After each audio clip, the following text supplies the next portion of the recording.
Okay, so you're saying harpazo means a catching away, which, okay, I agree with that, because catching away is in the Bible. But every Bible verse that it's talking about is the day of the Lord, not a rapture. Because rapture doesn't even mean catching away. The word rapture means pleasure, and it's not in the Bible. So I agree with you. Harpazo is in the Bible, but it's there for the day of the Lord. It's not there for a secret catching away. And the Bible verses that you gave me are also about the day of the Lord.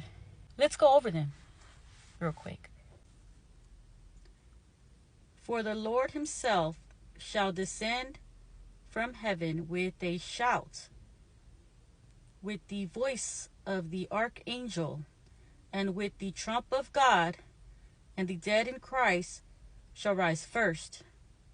Then we which are alive and remain shall be caught up together with them in the clouds to meet the Lord in the air, and so shall we ever be with the Lord. This is about the day of the Lord. And the reason why I say this is because, first off, he says, with the trump of God. Which trump is he talking about? There's 7 trumpets. And then it says, the dead will rise first. Who are the dead in Christ? These are the martyrs. These are those who were killed for not taking the mark of the beast and bowing down to the image of the beast. That's who the dead in Christ are. They rise first. Because remember, there is a first resurrection. And that's what this is. And then those who are alive and remain will be caught up to meet the Lord in the air. This takes place on the day of the Lord. There's no secret about this. Now, let's go to 1 Corinthians 15:52.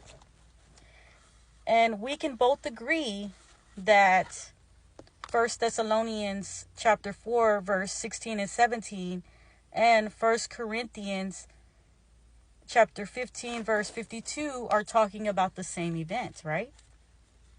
We can both agree on that. Okay, I'm going to go ahead and read it. Okay, here it is.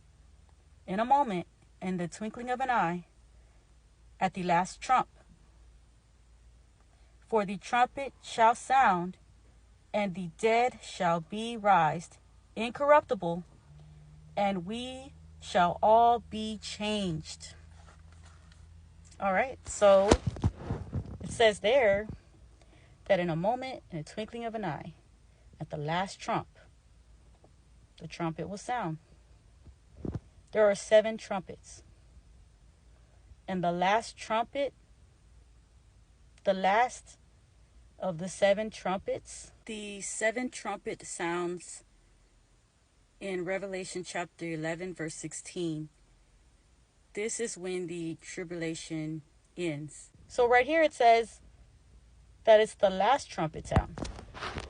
That part already tells us that this takes place on the day of the Lord. So both Thessalonians 4, 16 and 17 and 1 Corinthians 15, 52 are both talking about the same event, and it's about the day of the Lord. The 7th trumpet, the trump of God. Same event, because the dead rise first. Let's go to the other Bible verse that you mentioned. You mentioned Matthew chapter 24, the part where it says 2 men shall be in the field. Let's go ahead and read that. Let's go ahead and see. Let's read it in its proper context and see what Jesus was talking about here. Was he talking about the secret rapture, or was he talking about the day of the Lord? Let's read it in its context, okay? Let's go ahead and start with verse 36. But of that day and hour knows no man. Nope. Not the angels of heaven, but my Father only. But as in the days of Noah were, so shall also the coming of the Son of Man be. Remember that part. As in the days of Noah were, so shall the coming of the Son of Man be. What day is he talking about? The day of the Lord, the coming of the Son of Man. Okay? And then it says, for as in the days that were before the flood, they were eating and drinking, marrying, and giving in marriage, until the day that Noah entered into the ark. And they knew not until the flood came and took them all away. So shall also the coming of the Son of Man be. Then shall 2 men be in the field. One shall be taken and the other left. 2 women shall be grinding at the mill. One shall be taken and the other left. Watch therefore, for you know not what hour your Lord does come. I wanted to mention one more thing. The Great Tribulation and God's 7 bowls of wrath are 2 separate events.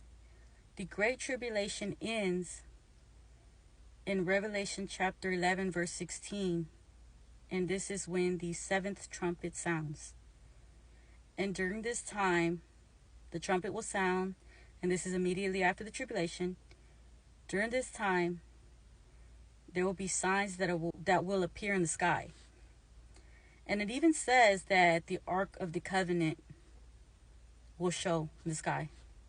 And it explains about the 144,000. These are signs in the sky.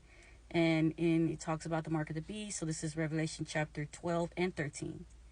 Then when you go to Revelation chapter 14, the 144,000 meet Christ on Mount Zion, which during the Great Tribulation, they had the seal of God on their forehead, which they got sealed in Revelation chapter 7, and they went into the wilderness for the whole Great Tribulation. They meet Christ on Mount Zion. Then also in Revelation chapter 14, you have the everlasting gospel preached by the 3 angels in midair. And then after that, in Revelation chapter 14, you have the harvest of the earth. So it's not called rapture. It's actually called the harvest of the earth. But it doesn't take place before the tribulation. It actually takes place after the tribulation. And then in Revelation chapter 15, they're playing harps. Okay, so like also in Revelation chapter 14, the 144,000 are before the throne of God, playing harps, and they're singing a song. And then in Revelation chapter 15, the martyrs, those that were the dead in Christ that rose first, the martyrs, they are also they also have harps in their hand, and they're singing before the throne of God, a sea of glass. And then after that, also in Revelation chapter 15, the angels that had the 7 trumpets were given the 7 bowls of God's wrath, and they're preparing for God's wrath. And then in Revelation chapter 16, they pour down God's wrath upon the earth.